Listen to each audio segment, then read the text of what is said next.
안녕하세요. 오늘은 to 있는 부정사의 형용사 구와 부사 구의 자리에 대해서 알아보겠습니다. 먼저 그걸 알아보기 전에 저번 시간에도 선생님이 이야기했지만은 to 있는 부정사는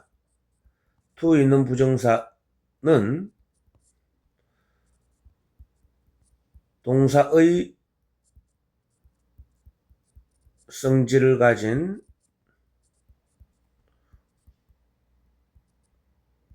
구라고 이야기를 했죠. 동사의 성질을 가졌다는 것은 일반적으로 정형동사, 즉 본동사가 가지는 성질을 to 있는 부정사도 다 가진다는 겁니다. 즉 자신의 주어도 가질 수 있고 자신의 목적어도 가질 수 있고 자신의 시제도 가질 수 있고 자신의 수식어, 자신의 보도 가질 수 있다는 겁니다. 왜? 동사의 성질을 가지고 있기 때문에. 그런 걸 갖다가 의미상의 표현이라고 이야기를 했죠. 그래서 여러분, 우리가 문법을 배우다 보면은 뭐 의미상의 주어 이런 걸 배우죠. 그죠? 의미상의 주어란 뭐냐? 정확한 풀이는 동사의 성질을 가진 구의 주어를 의미상의 주어라고 하는 거예요. 아시겠죠? 그럼 의미상의 주어만 존재하는 것은 아닙니다. 의미상의 시제도 있고 의미상의 수식어도 있고 의미상의 목적어도 있고 다 있습니다. 즉 정형동사, 즉 본동사가 가지는 그 특징을 to 있는 부정사도 다 가진다는 사실을 반드시 기억하셔야 됩니다. 그리고 참고적으로 동사의 성질을 가진 구는 영어에 지금 우리가 배우고 있는 to 부정사, 즉 부정사, 조금 이따가 배우게 될 동명사, 분사, 요 세 개가 바로 to 있는 요 세 개가 동사의 성질을 가진 구들입니다. 아시겠죠? 그렇다면은 의미상의 표현이라는 것은 to 있는 부정사에만 존재하는 것이 아니라는 거죠. 동명사에서도 존재하고 분사에서도 존재한다는 겁니다. 자, 기억하고 나중에 물론 동명사 분사 들어가면서 선생님이 여러분에게 한 번 더 이야기를 할 겁니다. 자, 그렇다면은 오늘 배우는 형용사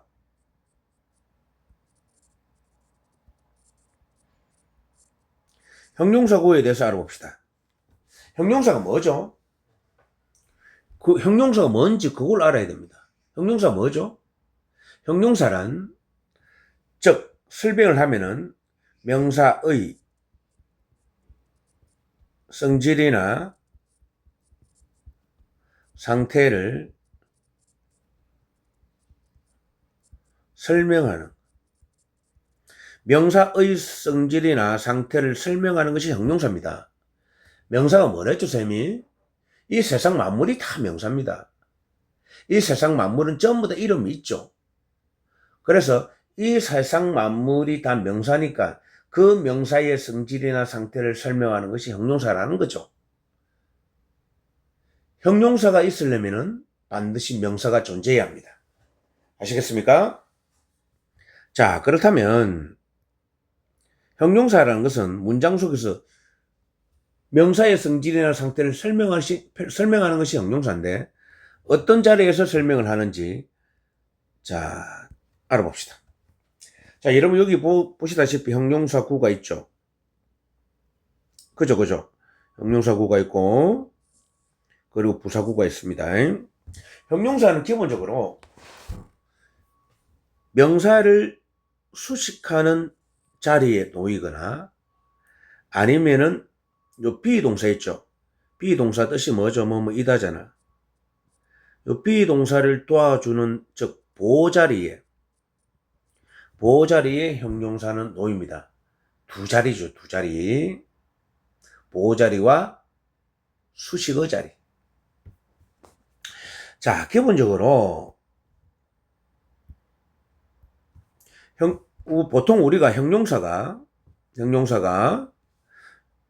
명사를 수식할 때 때는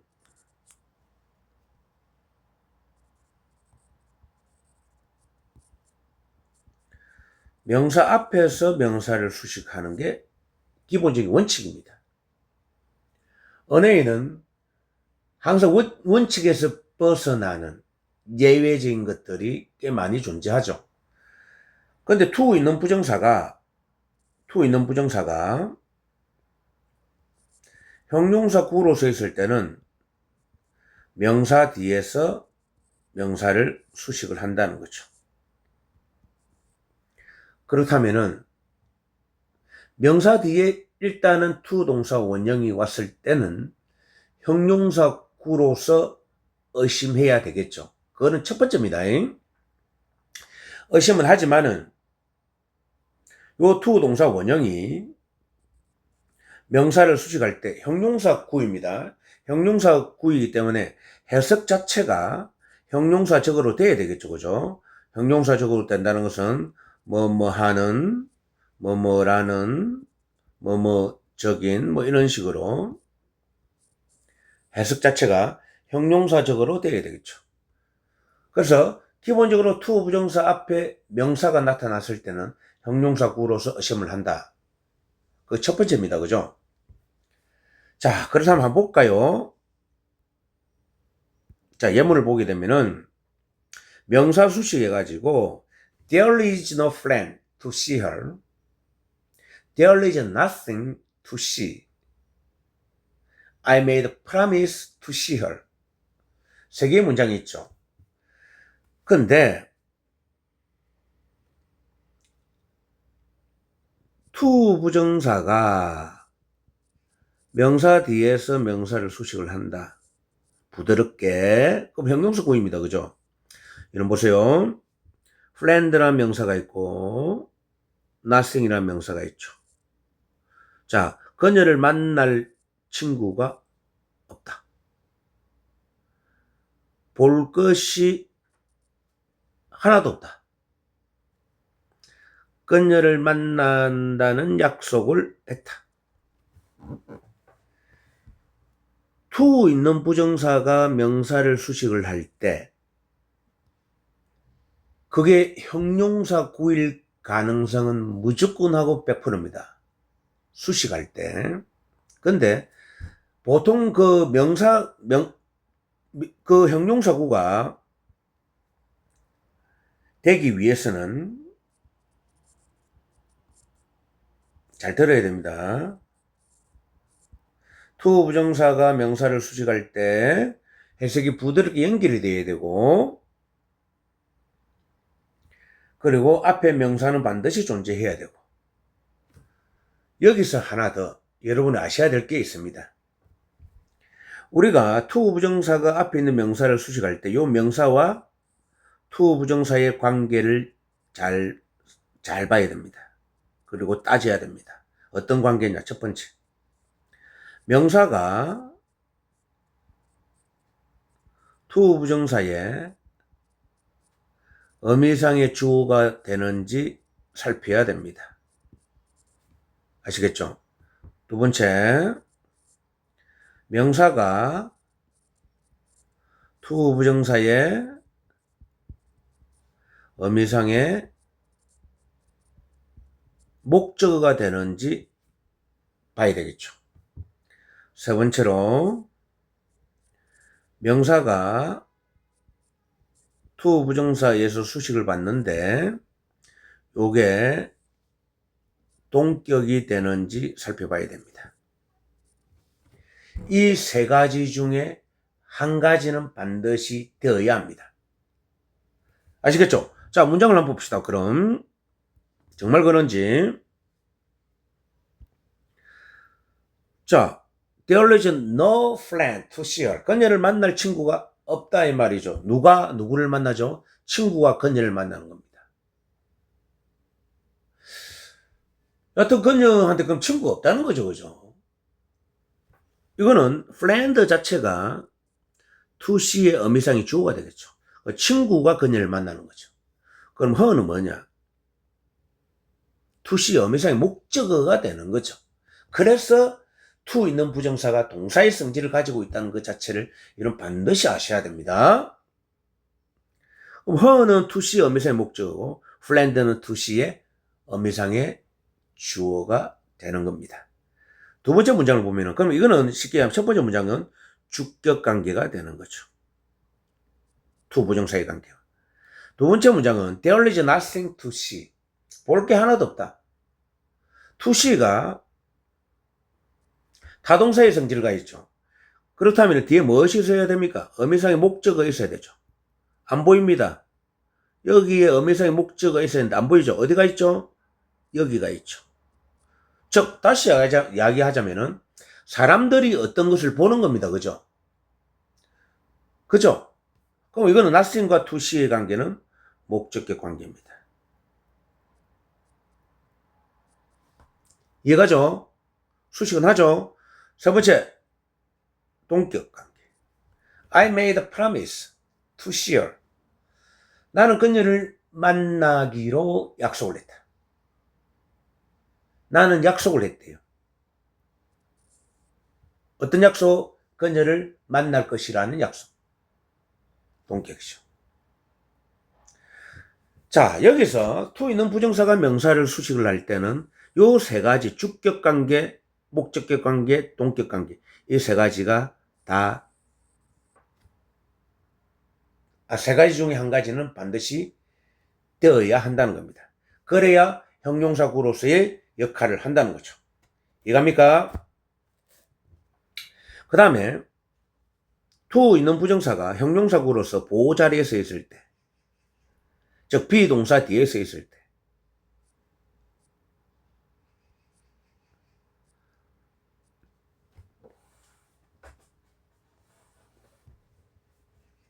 앞에서 우리가 명사구를 배우면서 넘어가 볼까요?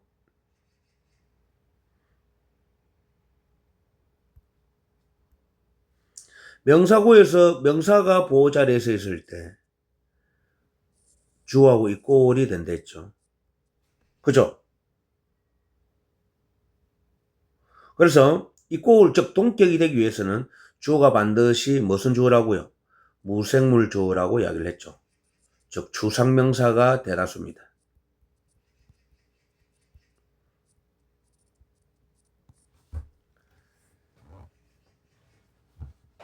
형용사도 명사처럼 비동사 뒤에서 보호자리에 놓을 수 있습니다. 우리가 가장 쉬운 예로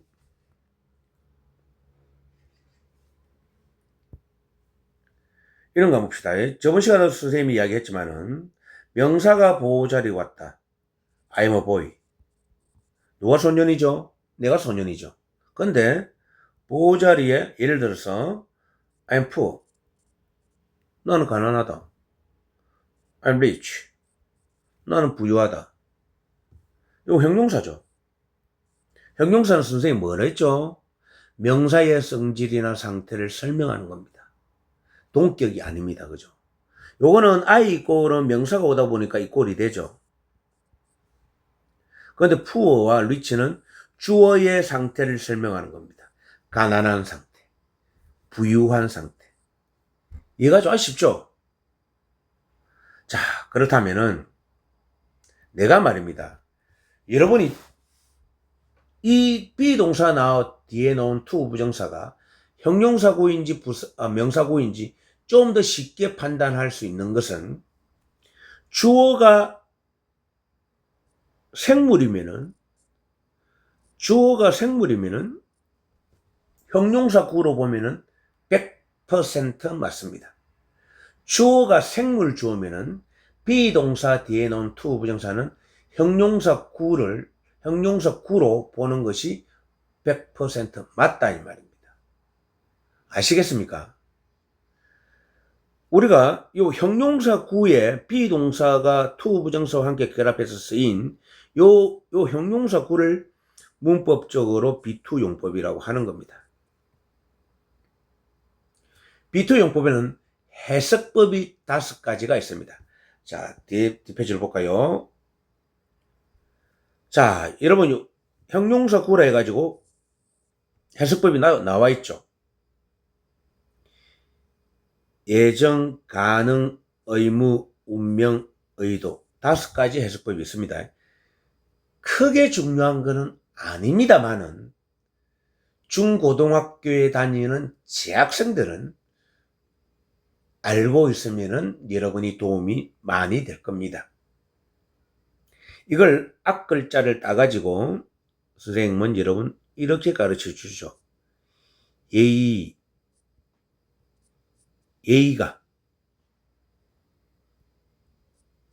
예의, 가의, 내가지고 예정, 의무, 가능, 의도, 운명 이렇게 5가지가 있다 이 말이야. 비투용법. 그런데 이 해석법을 찾는 방법은 아주 간단합니다. 자, 예정은 보세요. 생물주어가 나오고 비동사 나오고 투부정사 나왔죠. 요 투부정사 뒤에 반드시 무엇이 나오느냐? 미래 시간 부사가 있습니다. 미래 시간 부사가 있으면 예정어로 해석하면 됩니다. 그냥 뭐말 예정이다. 가능은 생물주어일 수도 있고 무생물주어일 수도 있는데 그 무생물주어라 할지라도 추상명사는 아닙니다. 추상명사면은 요 투부정사는 명사구가 되겠죠. 무생물주어나 생물주어가 나오는데 비동사 다음에 투부정사가 나오는데 요 투부정사 형태가 to be pp라는 수동부정사의 형태죠. 그러면은 가능으로서 해석하면 됩니다. 쉽죠? 자, 그 다음 운명은 뭐할 운명이다 돼 있죠. 보통 보면은 주어가 당연히 생물주어고 비동사와 투부정사 사이에 부정어가 들어가는 특징이 많습니다. 꼭 그런 것은 아니다마는 많습니다. 아시겠죠? 그 다음에 B2 용법이 의도로서 뭐 하고 싶다 이런 뜻이죠. 뭐 하고 싶다, 뭐 할 작정이다, 뭐 이런 식으로. 그럴 때는 B2 용법이 if절에 쓰입니다. if절에 쓰이고 생물주어가 나오고 B2가 나왔죠. 오케이? 예, 당연히 여러분 요 비동사는 뭐 할 작정이다 하니까 뭐 intend의 뜻 또는 want의 뜻 이런 뜻을 가지죠. 보통. 쉽죠? 찾기 쉽죠? 주어가 생물주어고 비동사 뒤에 to 부정사가 왔을 때 형용사 구라고 생각하시면 됩니다.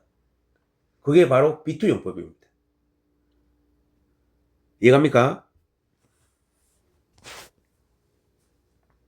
자, 그 다음 부사구.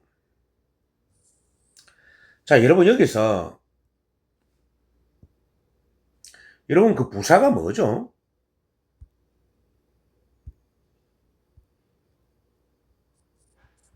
부사는 형용사 명사와는 다르게 핵심적인 역할을 하는 것은 아닙니다. 그죠? 부사는 말 그대로 수식어입니다. 수식어에 불과하죠. 그죠? 수식이라는 것은 꾸며준다는 겁니다. 그죠? 무엇을 꾸민다? 부사는 무엇을 꾸미죠? 동사, 형용사, 부사, 문장 전체.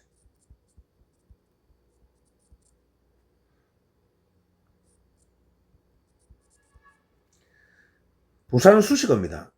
동사를 수식하고 형용사를 수식하고 부사를 수식하고 문장 전체를 수식합니다. 그리고 부사는 형용사나 명사처럼 핵심적인 역할을 하는 것은 아닙니다. 그냥 문장 속에 있는 동사나 형용사나 부사나 문장 전체를 수식해주는 역할을 하죠. 그래서 여러분 to 있는 부정사가 부사구로 쓰였을 때는 그 to 부정사 이하의 문장을 생략해도 그 뜻이 충분히 전달이 됩니다. 이해하시겠죠? 선생님이 이야기를 했죠. 명사구는 보세요. 명사구는 세 자리입니다. 주어 자리. 주어 자리니까 to 동사 원형으로 시작하는데 뒤에 동사가 있겠죠. 주어 자리 첫 번째. 두 번째, 보호 자리. 무생물 주어가 나오고 무생물 주어, 즉 추상명사입니다. 비동사 나오고 to 부정사. 보호 자리. 세 번째, 목적어 자리. 목적어 자리. 타동사 뒤에는 명사 자리죠. 타동사 뒤에 to RV. 이게 명사 자리입니다. 이게 명사 자리예요, 이게. 에? 이게 명사 자리예요. 이게. 세 자리, 세 자리. 자, 오늘 배운 형용사구 볼까요? 형용사구는 자리가 두 개죠. 명사 뒤에 to RV. 수식. 두 번째, 생물 주어 비동사 to RV. 보호 자리. 두 자리. 요 자리, 요 자리, 두 자리. 그러니까 요 5개의 자리를 빼고 나머지 전부 다 부사구입니다.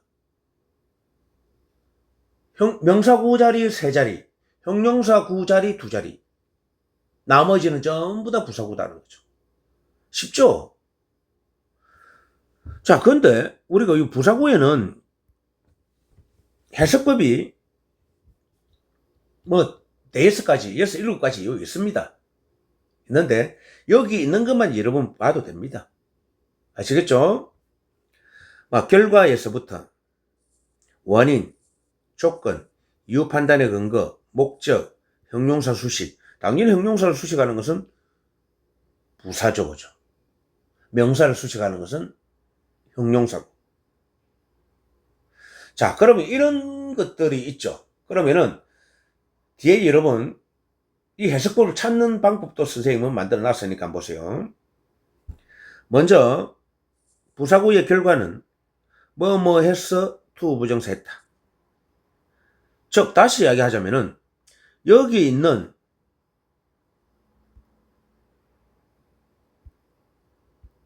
to 부정사 있죠. to 부정사를 본동사처럼 해석을 하는 겁니다.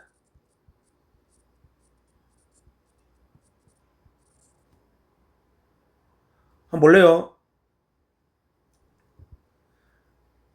I grew up. grew는 grow의 과거입니다. grow up은 성장하다, 자라다라는 뜻이죠. To be a great writer. writer라는 것은 작가죠.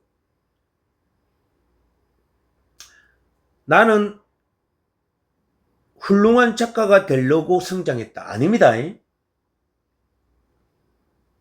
그렇게 해석하면 틀리죠. 어떻게 해석한다고? to 있는 부정사를 본동사처럼 나는 성장했어. 나는 자랐어. 무엇이 되었다?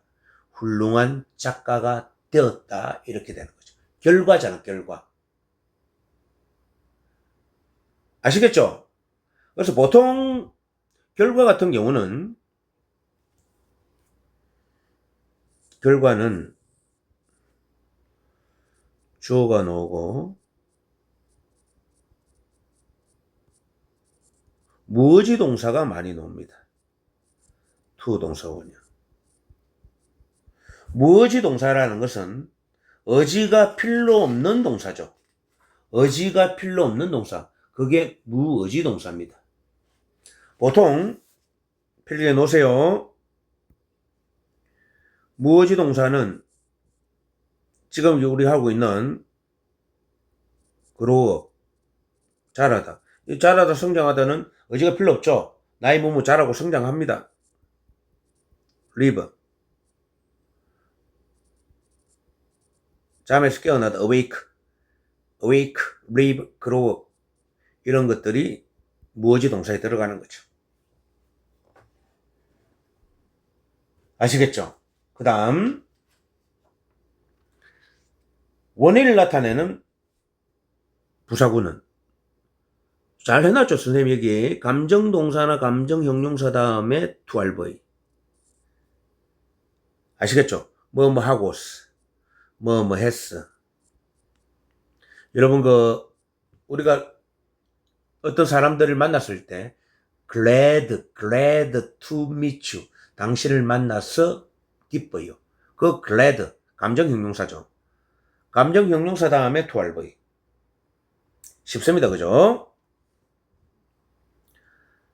자, 조건은 to 부정사를 라면 이렇게 해석을 하는데 to 부정사 즉 부사구가 조건의 의미로 써 있을 때는 주절을 가만히 보면은 이 미래를 나타내는 미래 조동사들이 나타나 있습니다. 한번 볼래요?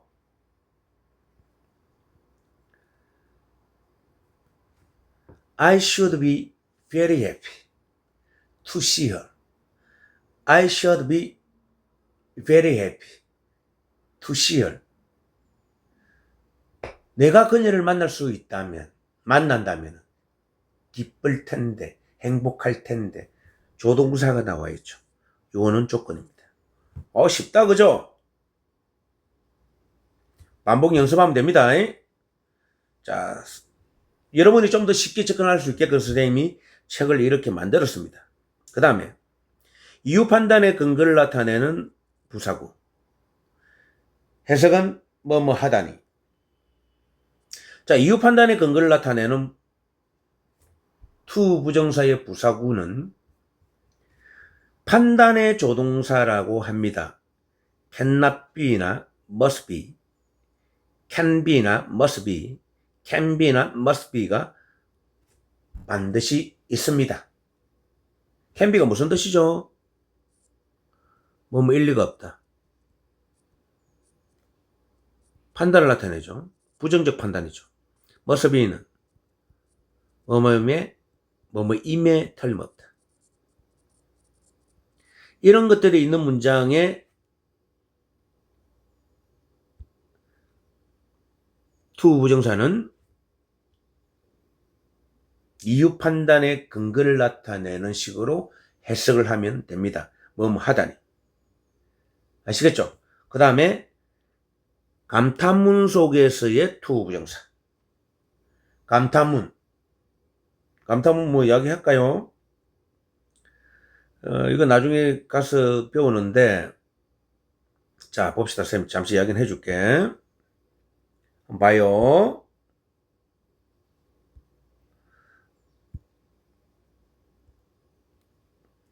감탄문이라 하면은, 감탄사 what이 있고, 보통 how가 많이 쓰입니다. 그죠? what 같은 경우는 뒤에 형용사 명사가 나오죠. 미안합니다.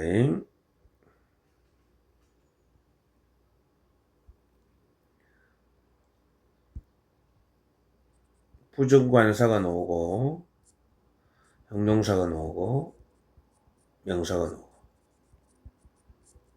주어동사.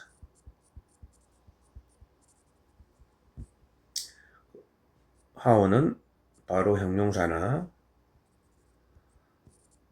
또는 부사가 튀어나오죠. 주어동사.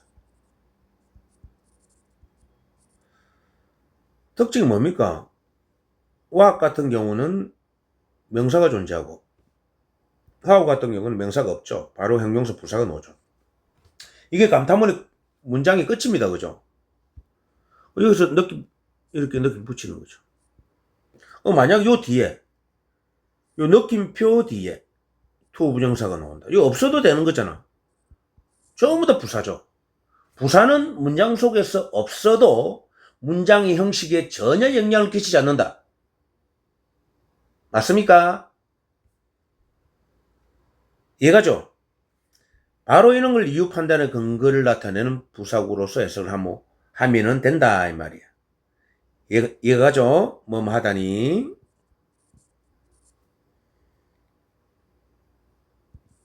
자, 쉽습니다. 복습 좀 하면 됩니다. 그 다음 목적.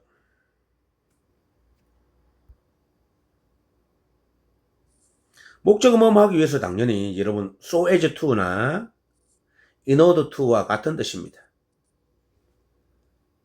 음하기 위해서. 근데 목적 같은 경우는 자, 앞에서 보면은 이런 형태를 보세요. 명사가 보통 이렇게 명사 뒤에 목적은 보통 많이 붙어 있어요. 꼭 형용사구겠죠. 형용사구. 근데 수식을 안 됩니다. 그녀를 만나는 집. 집이 어떻게 그녀를 만납니까? 홈이 투시의 어미상이 주어입니까? 안 되죠. 만나는 행위자는 사람이어야 합니다. 생물이어야 합니다. 그러니까 그녀를 만나기 위해서 집에 갔다. 하기 위해서. 투 부정사 앞에 명사가 나타났을 때 그 명사를 수식할 때는 항상 해석이 부드럽게 연결이 되어야 된다고 했죠. 요 명사 수식 있잖아. 그렇죠? 그래서 투 부정사가 명사를 수식할 때는 그 명사와 투 부정사의 관계가 주격 관계인지, 그 명사와 투 부정사의 관계가 목적격 관계인지, 그 명사와 투 부정사의 관계가 동격의 관계인지 셋 중에 하나는 반드시 되어야 한다고 이야기를 했죠. 그래서 보통 목적을 나타낼 때는 이런 식으로 명사 뒤에 투 부정사 나타나기도 하고, 지금 한번 보세요. 홈 뒤에 투 시허를 이게 전체 없애도 문장이 됩니다. 나는 그녀의 집을 방문했다. I visited home. I visited home. 나는 그녀의 집을 방문했다. 완전한 문장이죠. 이거는 없어도 되는 부사구입니다. 이렇게 나타내기도 하고, 목적 같은 경우는 또 이렇게도 문장이 많이 쓰입니다. 선생님이 이렇게 하다 보면은 이런 문장을 많이 마주치죠.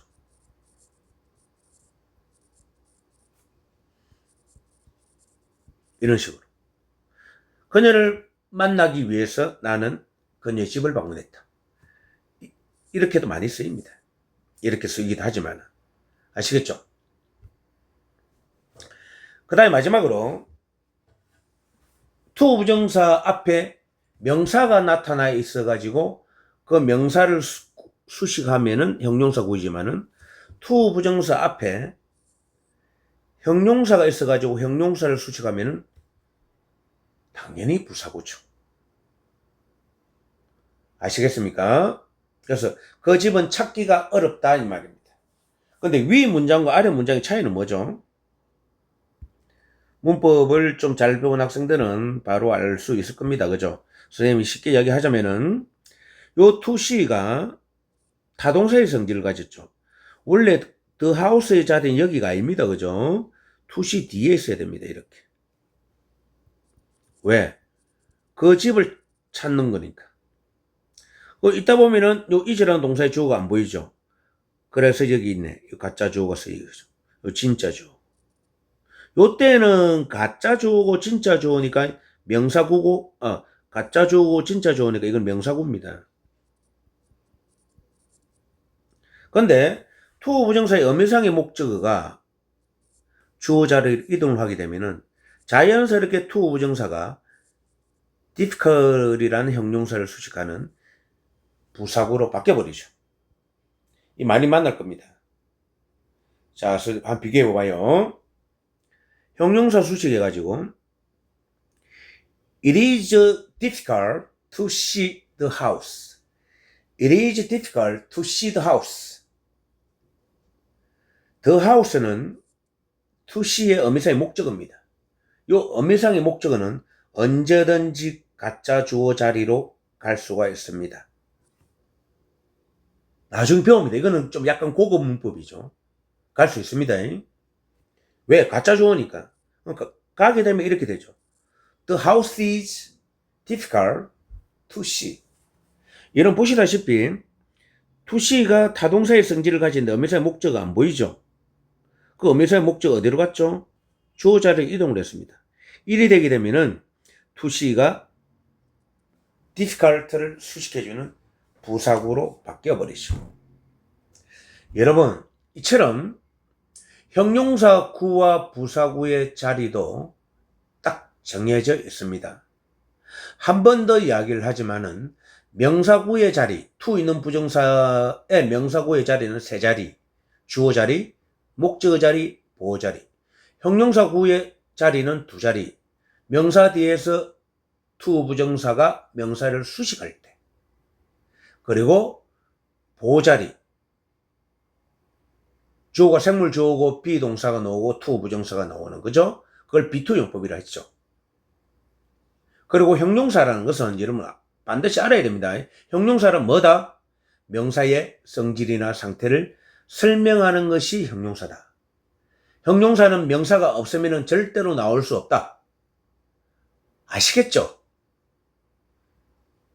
형용사란 명사의 성질이나 상태를 설명하는 거다. 그리고 부사구가 5자리, 6자리, 7자리가 될 수 있는데 부사구에는 해석법이 있더라 이 말이죠. 결과에서부터 형용사 수치까지 쭉 선생님이 6가지 정도만 이야기를 했죠. 나중에 여러분 그러니까 나중에 좀 보충하는 내용이 나옵니다. 그거는 이제 뭐 투투용법이나 인어프 용법 이런 게 있어요. 그런 것들은 나중에 따로 배울 겁니다. 선생님 책은 체계적으로 만들어 놨어요. 여러분이 쉽게 이해할 수 있게끔. 아시겠죠? 그리고 부사구는 형용사구와 명사구와 달리 문장 속에서 없어도 절대로 영향을 끼치지 않는다 이 말이에요. 즉, 그 말은 문장의 1형식, 2형식, 3형식, 4형식, 5형식이라는 문장의 형식에는 영향을 끼치지 않는 것이 부사구다 이 말이죠. 그래서 부사구는 사실상 따지고 보면은 명사와 형용사가 주 요소라면 부사는 종속적인 요소이죠. 종속적인 요소. 주는 주인을 보면 되고 종속은 종어로 보면 됩니다. 그러니까 그 중요도에 있어서는 덜 중요하다는 거죠. 아시겠죠? 자, 다음 시간에는 이제는 어미상의 주어, 어미상의 시제 이런 것들을 배웁니다. 자, 오늘은 부정사의 형용사구와 명사구를 강의했습니다. 여러분 최선을 다하시고 열심히 잘 따라오시기 바랍니다. 제가 오늘 강의의 속도가 빨랐는지는 모르겠지만은 저한테 질문할 사항이 있으면은 언제든지 댓글로 달아주시면은 그 질문에 성실하게 답변해 드리겠습니다. 자, 오늘도 항상 건강하시고 화이팅 하세요. 굿락.